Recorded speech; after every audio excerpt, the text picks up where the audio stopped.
మానవుని పురుష ప్రత్యుత్పత్తి వ్యవస్థలో ప్రధానమైన భాగం ఏది? అండాశయము, గర్భాశయము, ముష్కాలు, ఫాలోపియన్ నాళము. దీనికి సరైన సమాధానము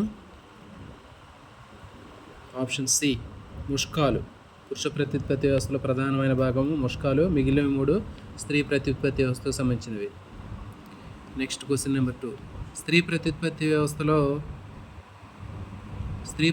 వ్యవస్థలోని అండాలను ఉత్పత్తి చేసే భాగం ఏది? గర్భాశయము, ఫాలోపియన్ నాళాలు, యోని, అండాశయము.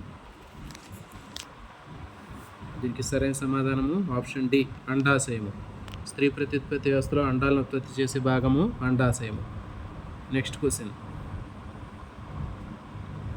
మానవ శుక్రకణంలో తోక భాగం దేనికి ఉపయోగపడుతుంది?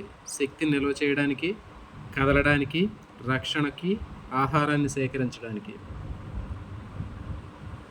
దీనికి సరైన సమాధానము ఆప్షన్ బి, కదలడానికి. Next question.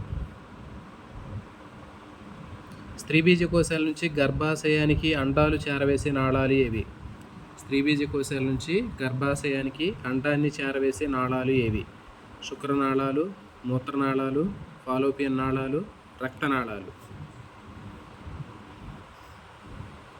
దీనికి సరైన సమాధానము ఆప్షన్ సి, ఫాలోపియన్ నాళాలు. ఫాలోపియన్ నాళాలు స్త్రీ బీజకోశాల నుంచి గర్భాశయానికి అండాల్ని చేరవేస్తాయి. సో ఇలాంటి మరిన్ని వీడియోల కోసం ఛానల్ని సబ్స్క్రైబ్ చేయండి. అదేవిధంగా వీడియోని లైక్ చేయండి, మీ ఫ్రెండ్స్కి షేర్ చేయండి.